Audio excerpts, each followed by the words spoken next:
Good evening, नमस्कार।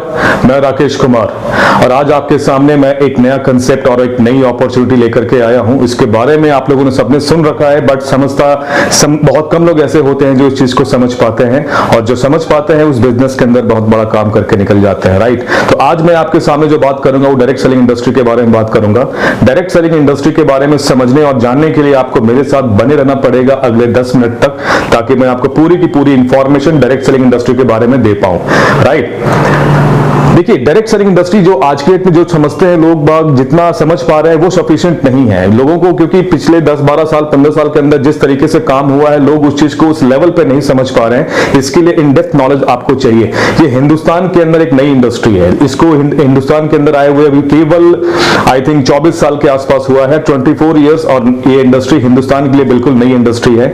और जैसा कि मैं आपको बता सकता हूं, इसके बारे में समझा सकता हूं कि डायरेक्ट सेलिंग इंडस्ट्री जब हिंदुस्तान की बात करते हैं तो आज के डेट में हम लोग मात्र 13,000 करोड़ का टर्नओवर क्रिएट कर रहे हैं। 13,000 करोड़ का टर्नओवर क्रिएट हो रहा है, लेकिन ये ग्लोबल लेवल पे बहुत बड़ा काम है। ग्लोबल लेवल पे ये इंडस्ट्री कुछ भी नहीं करते करते तो 14 लाख करोड़ की इंडस्ट्री है, और लगभग हजारों कंपनी, हजारों मतलब नंबर्स इतने ज्यादा हैं कि आप सोच भी नहीं सकते। यूएसए के अंदर कम से कम आज डेट में 3-4 हजार रजिस्टर्ड कंपनी है जो डायरेक्ट सेलिंग इंडस्ट्री के अंदर आती है, और हिंदुस्तान की जब बात करते हैं तो ये भी संख्या हजारों में है, लेकिन काम ऑथेंटिक करने वाली जो कंपनी है बहुत लिमिटेड है, ये आपको समझना पड़ेगा।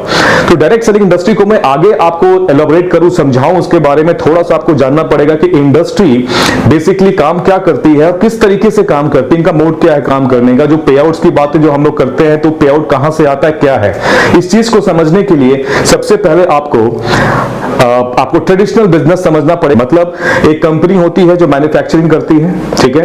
कंपनी ने मैन्युफैक्चरिंग किया, उसके बाद जब प्रोडक्ट जब बन के रेडी हो जाता है, सबसे पहले क्या करते हैं, उनको इसकी अवेयरनेस क्रिएट करनी पड़ती है, जिसके लिए इसको मार्केटिंग करने की रिक्वायरमेंट होती है। तो मार्केटिंग कैसे करना है, मार्केटिंग के लिए उनके पास कई सारे टूल्स होते थे। तो ट्रेडिशनल वे ऑफ मीडिया और एडवर्टाइजिंग की जब हम लोग बात करते हैं, जिसके अंदर आप देखो प्रिंट में एडवर्टाइजिंग हो गया, टेलीविजन में हो गया, होर्डिंग्स लग गए बड़े बड़े, और इसमें कई सारे जो होते हैं सुपरस्टार्स जो होते हैं हमारे उस ब्रांड के ब्रांड एम्बेसडर होते हैं, और उसके थ्रू उनको यूज करके एक मार्केटिंग कैंपेन बनाया जाता है, और जिसमें पूरे इंडिया के अंदर उस प्रोडक्ट को लेकर के एक अवेयरनेस क्रिएट की जाती है, और उसको फिर लोग उसको परचेज करना शुरू करते हैं। लेकिन वो परचेज लोगों तक सामान पहुंचने के लिए बीच में एक बहुत बड़ा चैनल है जो लोग सभी लोग जानते हैं, कोई नई बात मैं नहीं कह रहा। जैसे एक कंपनी है जो माल कोई प्रोडक्ट को बनाती है, राइट, प्रोडक्ट की मैन्युफैक्चरिंग हुई, देन अगेन वो क्या करते हैं, सबसे पहले उसकी मार्केटिंग का प्लान बनाते हैं कि प्रोडक्ट को अवेयरनेस क्रिएट करना है, लोगों को बताना है इसके बारे में। तो वो डिफरेंट प्लेटफॉर्म ऑफ एडवर्टाइजिंग को यूज करते हैं, जिसके अंदर टेलीविजन, डिजिटल प्लेटफॉर्म, होर्डिंग्स आ गए, प्रिंट में एडवर्टाइजिंग आ गई, रेडियो चैनल्स वगैरह आ गए, हर जगह पे ये लोग जो है एडवर्टाइजिंग करते हैं, और ये बहुत हैवी खर्च करते हैं इसके ऊपर, राइट। देन अगेन जब हम लोग उस प्रोडक्ट को देखते हैं तो हमें लगता है कुछ हमारे जो कई सारे ऐसे सेलिब्रिटीज होते हैं जिनको हम लोग फॉलो करते हैं, और वहां पे उनको देख करके हम लोग प्रोडक्ट लेने चले जाते हैं। तो सबसे पहला काम क्या होता है प्रोडक्ट बनने के बाद, एडवर्टाइजिंग। देन क्या होता है, जब वो एक डिमांड क्रिएट हो जाता है, देन वो अपने चैनल्स के थ्रू, दैट पहला चैनल जो आता है C&F एजेंट होते हैं। C&F एजेंट क्या करते हैं, carry and forward, that means ये कंपनी से डायरेक्टली प्रोडक्ट को लेते हैं, देन आगे ट्रांसफर करते हैं स्टॉकिस्ट, होलसेलर, डिस्ट्रीब्यूटर के पास, ठीक है। और ये हर लोग जो है कुछ ना कुछ कमीशन पे काम करते हैं, राइट। और वो प्रोडक्ट जो एक नॉर्मल रेट पे उनके हाथ में आता है, और हमारे मतलब मेरे तक पहुंचते पहुंचते यानी कि कस्टमर तक पहुंचते पहुंचते तो प्रोडक्ट की कॉस्ट बहुत ज्यादा हो जाती है। एग्जाम्पल के तौर पे मैं आपको समझाता हूं। जैसे एक मोबाइल की मैं एग्जांपल लेता हूं कि मोबाइल, मान लो एक मोबाइल हम लोग मार्केट में खरीदने के लिए गए, वहां पे हमने कितना पे किया, 10,000 रुपीज, राइट। 10,000 रुपए हम पे करते हैं। 10,000 रुपया पे करने के बाद जब मैं ये पता करता हूं कि इसकी एक्चुअल कॉस्ट क्या थी, उस कॉस्ट के लिए जब मैं इसको जो रिसर्च करता हूं तो मुझे मालूम चलता है कि एक्चुअली कंपनी की जो उसमें लागत लगी है वो मात्र 30%, दैट मींस 3,000 का लागत पे वो प्रोडक्ट बनकर तैयार हो गया। लेकिन हम लोगों ने कितना पे किया, हम लोगों ने पे किया अप्रॉक्स 10,000। ये 7,000 जो बीच का 70% जो पैसा है ये कहां चला जाता है, ये 70% पैसा जो है ये distributor, wholesaler, stockist, retailer, advertising, ये सब वहां पे जाकर के ये मोटे पैसे वहां पे चले जाते हैं, और खामियाजा हम जैसे कस्टमर को भुगतना पड़ता है, आप लोग जैसे लोगों को भुगतना पड़ता है, जो हम लोग पेमेंट करके आ जाते हैं हमारे पैसे से, हमारे दिए हुए पैसे से। ये सब लोग जो है बिचौलिए जिसको कहते हैं हिंदी लैंग्वेज में, हिंदी में पकड़ लो, और वो जो इमीडिएटर कह लो एक तरीके से, जो एक तरीके से सर्विस प्रोवाइडर एक तरीके से कह लो, है ना, ये लोग हमारे पैसे से काफी पैसा एक रईस बन जाते हैं, राइट। इस कंसेप्ट को, ये जो बिजनेस कंसेप्ट जो काफी टाइम से चला आ रहा है, इसको ट्रेडिशनल मार्केट कहते हैं, ट्रेडिशनल बिजनेस कहते हैं, इसको ब्रेक किया है डायरेक्ट सेलिंग इंडस्ट्री ने। इसके बारे में आपको मैं बताना चाहता हूं। डायरेक्ट सेलिंग इंडस्ट्री जो है, इसने क्या किया, आते के साथ बोला कि मुझे इन लोगों की रिक्वायरमेंट नहीं है, दैट मींस बिचौलियों की हमें रिक्वायरमेंट बिल्कुल नहीं है, मैं डायरेक्टली अपने कस्टमर तक पहुंचूंगा, उसका मेरा अपना नेटवर्क होगा। उसने एक नेटवर्क क्रिएट किया, नेटवर्क के थ्रू लोगों तक पहुंचना शुरू किया, और उनके नेटवर्क में हमारे और आपके जैसे लोग हैं जो इस तरीके के बिजनेस को ज्वाइन करते हैं और उसमें काम करते हैं, राइट। ठीक है, तो ये जो 70% जो पैसा जो इन लोगों के बीच में डिस्ट्रीब्यूट हो रहा था, जो इमीडिएटर उनके बीच में जो डिस्ट्रीब्यूट हो रहा था, यही पैसा कंपनी कहती कि आप हमारे साथ बिजनेस में एसोसिएट होइए और ये पैसा आप लेकर के जाओ। बट ये डायरेक्टली आपको 70% नहीं मिलेगा, ये कंपनी आपको अपने प्लान के अकॉर्डिंग वो पे आउट करते हैं, जिसमें 70% का बाइफिकेशन होता है, जो इनका बिजनेस प्लान होता है बेसिकली, कि आप इतना काम करोगे तो ये इंसेंटिव जोड़ करके एक प्लान बनाया जाता है, उस प्लान के तहत काम होता है, और उस प्लान के तहत ही आपको फिर पे आउट भी दिया जाता है, राइट। तो ये बेसिक डिफरेंस है एक डायरेक्ट सेलिंग इंडस्ट्री के अंदर और ट्रेडिशनल बिजनेस के अंदर, है ना। अब आपको जो मैं आज समझाऊंगा, जो बताऊंगा, वो बहुत ही इंपॉर्टेंट है, राइट। अभी जो मैं आपको दिखाने जा रहा हूं उसमें मैं कुछ just a minute, top companies in direct selling industry, top companies के बारे में मैं तो बताऊंगा आपको। देखिए, अगर मैं आज पूरे वर्ल्ड की बात करूं तो नंबर ऑफ कंपनी बहुत ज्यादा है, लेकिन टॉप 100 कंपनी के बारे में मैंने स्टडी कर रखा है, उसमें से मैं 10 टॉप 10 कंपनी जो रैंकिंग के हिसाब से मैं टॉप 10 कंपनी के डिटेल में निकाल के आपसे शेयर करूंगा, उसके बारे में आपको बताऊंगा, राइट। सबसे पहला जो कंपनी आता है जिसकी टर्नओवर सबसे ज्यादा है, रैंकिंग बेसिकली केवल टर्नओवर से नहीं होता, ओवरऑल उनका एक स्ट्रक्चर देखा जाता है, किस तरीके से वो लोग काम कर रहे हैं, राइट। उसके तहत एमवे जो है वो फर्स्ट नंबर पे आता है। एमवे जो कि यूएस बेस्ड कंपनी है, 1959 में एस्टैब्लिश हुई थी, और approx 3 million distributor, active distributor उनके पूरे वर्ल्ड में हैं, और लगभग 100 मार्केट में, यानी कि 100 से ज्यादा कंट्री के अंदर इनका प्रेजेंस है। Appliances, cosmetic, FNB, home care, decor, kitchens ware, personal care, wellness के प्रोडक्ट पे डील करते हैं। इनके अलावा भी कई सारे प्रोडक्ट हैं, और इनका टर्नओवर जो है आज के डेट में वो $8.4 बिलियन है, $8.4 बिलियन, राइट।